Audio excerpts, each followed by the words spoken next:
You trudge through the dirt lot at Fort Jackson with boots too big and a duffel that digs into your shoulder. The Carolina heat clings to your skin like punishment, and already someone's barking. A voice, gravel-coated male, calls you princess. You ignore it. Not because you're tough. Not yet. But because if you respond, the whole pack of them will smell it on you. Doubt, fear, exhaustion. They bark orders at her. That's what they do here. Especially at women who look too soft, Mike, who carry the weight of silence instead of swagger. You? You're the first in your family to enlist, a foster system survivor. No college fund, no hometown parade. You didn't come here for identity, you came to outrun it. So, before you get comfortable, take a moment to like the video and subscribe, but only if you genuinely enjoy what I do here. And hey, where are you watching from? Drop your city and time below. Let's get to it. You barely survived the first week. The physical training? Brutal, but manageable. It's the locker room whispers, the dismissive glances, the way Sergeant Kranz skips over you when explaining combat drills that almost unmake you. You become her, the one nobody thinks will make it. Not because you're weak, but because you're inconvenient. The first injury isn't dramatic. During a night obstacle drill, someone trips and a rifle butt slams into the side of your head. Eardrum rupture. Pain so sharp it feels like a wire has sliced through your brain. They tell you it's minor, tape your ear, and push you back into formation the next day. You stumble through drills half-deaf, missing half the commands. Kranz notices. Of course he does. His voice cuts through the fog. What's the matter, Private? You need an engraved invitation to move your op? The other recruits laugh. You flinch, but you don't break. At chow, you sit alone. No one's cruel, not overtly. But the silence is worse than bullying. It's confirmation. You're invisible. Still, you show up. Every morning, limping, confused, dizzy. You watch and mirror and repeat until your body moves by instinct alone. One morning, you outpace half your platoon in a 5-mile run. Another, you're the only one to nail the rifle disassembly under time. Kranz doesn't praise you. He just stops yelling. One quirky thing. You start writing letters to yourself, folded into your socks. They say things like, remember why you're here, and you don't owe them perfect. A mental anchor, because the noise in your head never stops. Then, in the third week, a visiting female drill sergeant named Harris pulls you aside. She doesn't smile, doesn't coddle, just says, you're still standing, that's enough for now, and walks away. You don't know it yet, but that moment will be the beginning of your triumph. The words you carry forward will be hers. But for now, you just nod and whisper them under your breath like a spell. Veterans still argue about the integration of women in combat training. Some claim standards are lowered, others swear it's twice as hard for women to get respect. You don't care about the politics, you care about surviving the next day. On Sunday, during a brief window of phone access, you call your sister. She tells you your old foster home was shut down. Abuse complaints finally stuck. Your silence, for once, was not useless. You cry silently, the phone cord trembling in your grip. That night, in your bunk, you dream of fire. It's an old dream, from a house that smelled like cigarettes and failure. But now, when the flames rise in your mind, you don't run. You stand there, waiting, watching them burn down what you no longer need. You begin to change in the quiet ways. You adjust your socks faster. You clean your weapon before anyone else. You start being called on during drills, no longer skipped over. Kranz still grunts your name like it's a curse, but he says it. That's new. By the 6th week, during a live fire drill, the eardrum pain flares again. You pause for a split second, then move anyway. Your timing is off, but you compensate. You hit every target. When the smoke clears, Kranz walks past you. Doesn't say a word, but his hand thumps your shoulder, heavy and quick. You don't need him to say good job. That 1-second touch is everything. One news story this week from the VA reports rising rates of hearing damage among female recruits, higher than male peers, due to differences in protective gear fit. You read it later, years after graduation, and feel seen. Your final physical assessment is 2 points shy of perfect. You graduate in uniform, boots polished to a mirror. Your sister comes with her daughter. She brings flowers. She whispers, "You did it, Elle." You whisper back, "No, we did." And somewhere in the crowd, Sergeant Harris stands alone, watching. The orders get louder. Not because you're failing, because now you're noticed. You've made it through basic, and that makes you fair game for more. You enter AIT, Advanced Individual Training, with a different kind of caution. Your uniform fits better now. Your body has grown leaner, tighter, smarter. You don't wince when they shout. You calculate. What they call discipline, you understand as decoding. Every order is a puzzle, every scream a script. Your specialty? Combat medic. It wasn't your first choice, nor your 10th, but you're used to not being asked. What you didn't expect was how much it would suit you. Bandages and battlefield trauma, CPR drills and IV sticks, it's adrenaline in a different flavor. You're quick, precise, and something in you thrives on fixing what's broken. Your new commanding sergeant, Master Sergeant Dabrowski, isn't like Kranz. He's quieter. Cold, but not cruel. He doesn't call you princess, he just calls you private. You think that's progress. One drill changes everything. It's a simulated mass casualty exercise. Loudspeakers blare, smoke canisters explode, fake blood pours from plastic limbs. You're crouched over a fellow trainee playing wounded when someone screams for assistance. A recruit has passed out, heat stroke. Real emergency.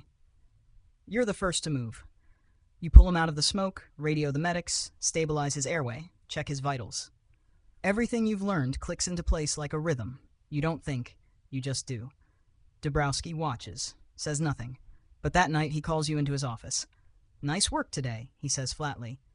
"Didn't panic." You nod. "You want trauma rotation at Fort Hood?" he asks. You blink. It's a fast-track option, rare, brutal, highly selective. "I do." "You'll have to prove it."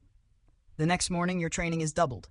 He assigns you extra drills, late-night study, paired PT with a group of senior male medics. They don't like it, not at first. They call it babysitting. You call it war games. One of them, a lean, tattooed corporal named Jennings, tries to haze you. On a midnight exercise, he hides your kit in the mud. You find it, wash it, return it to his bunk with a note. You forgot this. No accusations, no drama, just quiet retaliation. 2 weeks later, Jennings offers to spot you during deadlifts. You nod, once.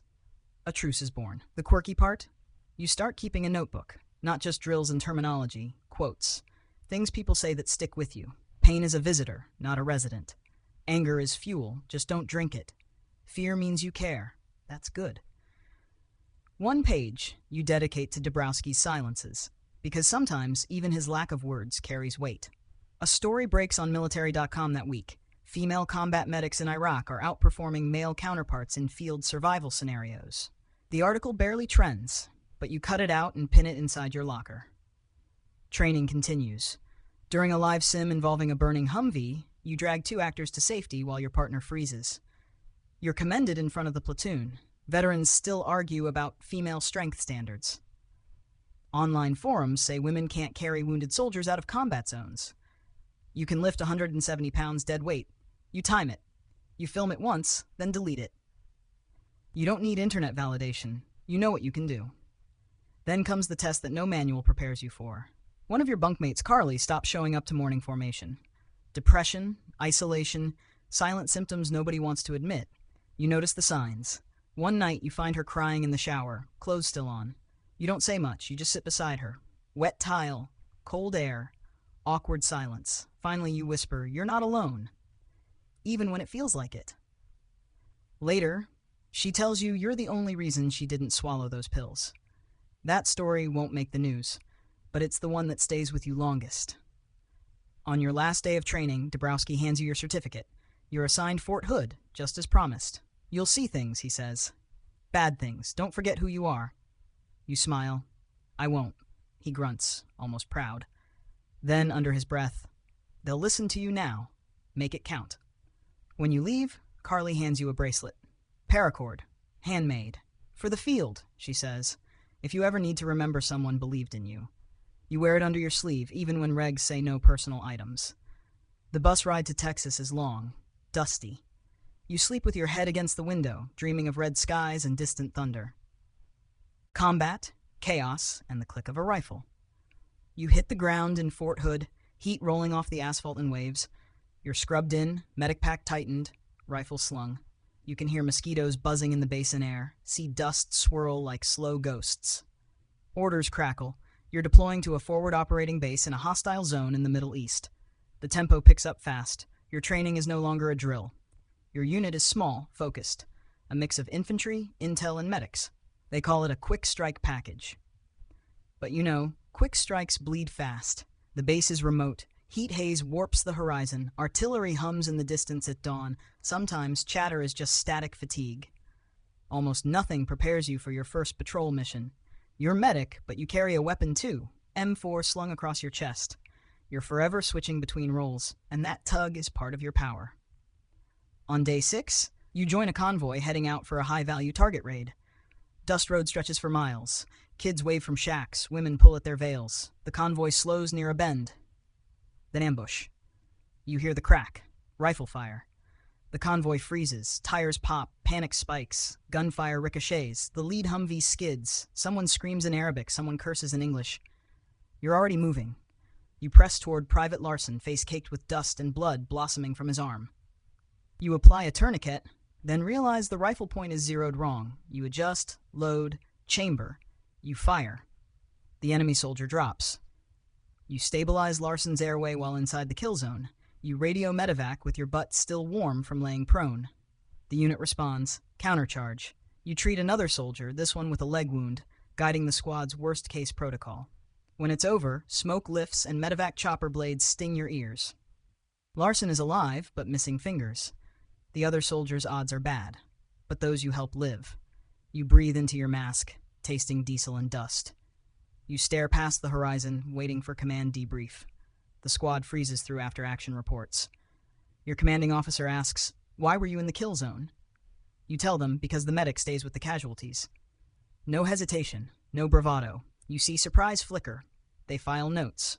Days later, you learn there was a recommendation to award you a commendation medal, but the paperwork never makes it through the chain. Bureaucracy, perhaps bias, or simple oversight. You don't chase it. You keep moving. That night, you kick off your boots in the tent. Larson is lying on a cot beside you. He reaches a dusty hand out. "You saved me," he says softly. His smile is half gone. He flexes his one hand. You freeze. You smile back. You nod. No words. A fringe detail. You notice the patrol base's coffee is made from boiled twigs when stores run low. A lousy brew, bitter enough to strip paint. You keep one packet of instant at the bottom of your kit. Secret comfort, your tiny ritual. Then PTSD starts creeping in. You wake drenched at 3 a.m. from dreams bathed in fire and children's screams. Your rifle clicks in your dream. Empty. You wake. The tick of your heart echoes in the blackout tent. You shamelessly unpack and repack your kit over and over until dawn. That becomes your ritual too. Back in the Humvee, an older staff sergeant who's neither cruel nor kind says, "You did good. Hell of a gig." 2 days later, he's gone. Rotated out. You never see him again. The phrase sticks, though. A drama. Veterans still argue whether medics entering kill zones violates training. Some say it's reckless. Others say it saves lives. You live both sides. You read comments on a federal blog. "She shouldn't have risked herself." Another writes, "She's why we came home." The echo of both views chafes under your skin. You watch Larson hold his stumps with a stubborn shrug. He names his future prosthetic Phoenix. You both laugh. It's the first light you've felt in days. Your deployment wraps. You load onto a plane with the weight of silence heavier than your pack.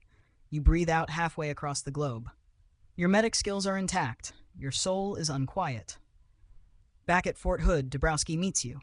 He doesn't ask. He just hands you a sealed envelope. It contains the missing commendation recommendation. It's unsigned. He says you earned it, even if they lost the paperwork. He hands you a folder with the draft, but no ceremony, no parade. You nod. You take it anyway. It's enough. You let the envelope sit in your locker for a week. Then you clip open the edges, unfold the letter. Senior commanders recommend you for valor. It references eyewitnesses, recorded radio logs, and a phrase you'll probably never forget. Risked her life above and beyond the call of duty. You let the medal hang in your thoughts. Maybe someday you'll get it. Your sister calls. She's waking up from surgery in foster care survivor rehab. She whispers she's proud. You cry to yourself. This time the tears come slower and the fire in your mind doesn't scatter. The return nobody claps for. You arrive at the airport around midnight. Fluorescent lights bright enough to highlight every exhaustion line and sunburn, every corner of your uniform carrying dust from a different world. The crowd is sparse, mostly fellow service members in transit. No brass, No banners, no photographers. You expected nothing. Yet that absence still stings. You take a taxi to your sister's place. Her apartment is small but clean, warm. She waits with a quiet hug. You hold on to her the way you used to hold your childhood nightmares. All you need in that moment is solid ground beneath your feet. But home isn't calm. You're back on your own soil, but something inside still fights incoming fire. You start at the VA. Paperwork stacks tall. You fill forms that ask questions you can't easily answer. Flashbacks come when you stare at a checkbox. Do you have nightmares? It's laughably obvious. Anxiety buzzes in the waiting room like mosquitoes in the desert. Other vets look at you. You look at them. Distance is your only defense. The next appointment involves testing. You nearly trip over tangled cables and electrodes. You tremble in that examination chair like a recruit again. They test your hearing. Of course, your ruptured eardrum left permanent damage. They ask if you've had concussion symptoms. You answer truthfully, but the pen falters in your hand. You used to patch up wounds downrange. You didn't dream you'd be fighting paperwork instead of gunfire. One news article from Military Times highlights growing frustration with VA delays, especially around hearing or PTSD claims for female veterans. You recognize your weight in every story. Veterans still argue online about how systemic bias slows recognition for women. You feel it in every appointment's red tape. Yet everyone expects you to speak politely, like you're grateful for crumbs. That expectation grates. You begin filming. At first, shaky. The camera turns on and you stutter through your story. Your deployment, the ambush, built-up trauma, the missing medal. You wonder if people care. But soon messages come. You're not alone. Thank you for sharing. People you've never met recount similar experiences with health tests missed or claims lost. You gather their names, their faces, their pain into your frame.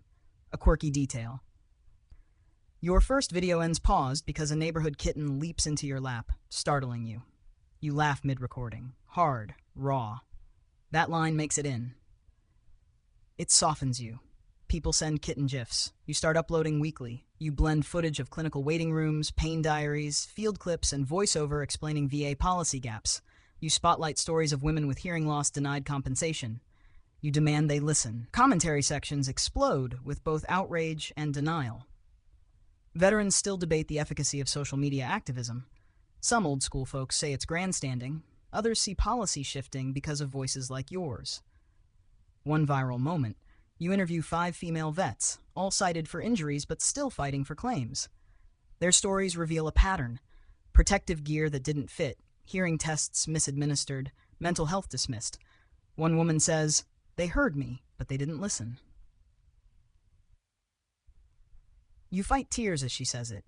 That phrase resonates. It becomes a clip others share. Your platform snowballs. Advocates reach out. Nonprofits offer help. VA contacts say they'll review cases faster. A federal news piece mentions your name as part of a growing wave of veterans using social media to pressure reform. "She's shining a spotlight," a headline reads. All you did was speak your truth. Back at home, you're exhausted. Cameras record your tremors. PTSD doesn't pause. But now you're mapping it. You label days, flashback Tuesday, hearing test Wednesday, waiting room Thursday. People follow along because it feels real. You even open a support forum where women veterans share experiences, document claims paperwork, share resources. Then backlash. A few veterans accuse you of politicizing service. One comment says, "Don't drag service through mud online." You reply calmly, "We aren't asking for pity. We're asking to be heard." More people cheer. Others argue veterans shouldn't speak publicly about government failure, that private advocacy is better. You quote them in a piece titled "Silence as Compliance." Despite the noise, your view counts grow. A news site dedicated to veterans runs a feature. Your video feeds have helped shorten processing times at 3 regional VA offices. A veteran quotes, "We scheduled same-day hearing tests thanks to her coverage." You don't celebrate. You document. You keep working. Slowly, you turn your trauma into agency. You hire a VA navigator to help others submit appeals. You train volunteers to help vets collect medical logs, secured records, paper trails veterans can't lose this time. Your own claim? Approved. Backdated. You receive hearing compensation for partial loss, PTSD coverage, and that commendation, finally signed off. It's a small ceremony in the VA office. No cameras, no brass, just a ribbon on plain brown packaging. You let yourself feel something. Relief, vindication, quiet pride. You've turned frustration into footage, pain into platform. You still wake samplings of nightmares, but now you wake and record, you wake and speak. The audience may still argue, but it's not just noise anymore, it's change. Viral truths and a veteran's voice. You've crossed a line from survivor to storyteller, from silence into a roar that echoes across digital corridors. Your first few hundred subscribers swell into thousands. Now your Speech Sunday clip about hearing loss and documentation has over 100,000 views. Comments pour in. Veterans from every state, veterans from overseas. They tag each other in threads saying, "Watch this. She nails what we've been fighting for." Still, not all feedback is kind. Claims that you're trading service for clicks, that you're using pain for profit. You pause, breathe, and decide, yes, profit helps fund advocacy, but pain is real, and truth isn't clickbait. You schedule a live stream Q&A titled Ask a Combat Medic, Trauma and Bureaucracy. The chat floods with questions. How do I finally get my hearing claim approved? What do I do when PTSD like-minded comments are deleted? You speak plain, document everything, keep voicemails, have a witness, appeal twice, then escalate. You record the session and edit it into a support video resource that ends with every state's VA Navigator contact list. Meanwhile, a local newspaper picks up one of your stories. 5 female veterans finally winning appeals after your spotlight. They quote you, "We weren't stubborn, we were silenced." Then a nonprofit newsletter headlines, "Women at War, How One Veteran Turned TikTok Tears into Policy Change." A columnist writes, her social media activism illuminates a VA bureaucracy unprepared for female veterans' invisible injuries. Veterans still debate online whether platform-based advocacy distracts from in-person, local organizing. Some folks say digital is shallow awareness. Others respond, if it helps one claim get approved sooner, it's not shallow, it's survival. You receive an invite to town hall hosted by a federal Veterans Oversight Committee. An audience of advocates, VA staff, congressional aides gathers. You stand at the podium. Deep breath. Cool breath. The lights are bright, too bright. You launch into your story. Training, deployment, the missing medal, PTSD, hearing loss, VA delays, interwoven with stories uploaded by other veterans. Jamie in Nashville didn't hear back in 6 months. Maria in Phoenix got denied because her gear didn't fit right. You pause. Your voice steadies. This isn't about blame, you say. It's about listening. One official leans forward and asks, what changes do you propose? You lay it out. Specialized hearing test protocols and mobile testing units. PTSD diagnosis appointments within 14 days, claims backlog transparency dashboards, mandatory female gear fit evaluations. You cite data. Veterans who served in female-heavy units are 40% more likely to report hearing loss, yet face 70% longer claim times. Congress staffers scribble. A screenshot from your live stream of this meeting begins circulating online. A veteran comments, "Never thought I'd see real change come from TikTok." Backlash arrives as a slow leak. Conservative veteran groups file a protest letter, claiming your testimony politicizes the VA and risks operational neutrality. Editors publish op-eds warning social media veterans to stick with the trenches, not the newsfeed. You reply publicly, "We're not activists, we're witnesses." That line circulates. In response, VA regional offices issue reform bulletins, new hearing clinics in 5 regions, female gear fit reviews, and a pilot of rapid PTSD response scheduling. They reference feedback from veteran influencers. News VA reports it as a direct impact of digital veteran testimony. Veterans still debate. Some say these reforms are sluggish, symbolic. Others note approved claims rose by 18% in those regions over 2 months. You log the statistics weekly, posting infographic stories to your platform. A quirky behind-the-scenes note. You dress in uniform for town hall, but forget your name tag. Viewers spot it and flood comments with memes. Where did Private Nobody go? Name tag's missing, but message lands. You laugh too, and you pin that thread. It becomes part of your identity. The woman whose badge vanished, but whose voice stayed visible. You train a handful of other veterans to use their platforms. Mock live streams, storytelling workshops, VA claim walkthroughs. Some struggle, some flourish. You pair them with mentors and IT-savvy volunteers. Your small nonprofit, Sharpshoot Advocacy, launches peer-to-peer clinics and online training. The support group you created expands, hundreds join. Stories flow, similar patterns, similar failures, but now a network lashes them together. Every time a regional office updates its backlog report, you repost. Every time a hearing clinic opens, you film a ribbon cutting. You live stream meeting notes. You spotlight veterans who finally get approved after years of waiting. Their tears and comments match yours. You say, "This is why we keep talking." You're exhausted, not by physical weight, but by emotional volume. Still, you post daily updates, interviews, training modules, claim forms. Followers now number in 6 figures. But you don't flaunt it. You use it. You use it to hold systems accountable. You're no longer just a vet with a story. You're a conduit, a veteran voice that echoes beyond the base, beyond the paperwork, into hearings and policies.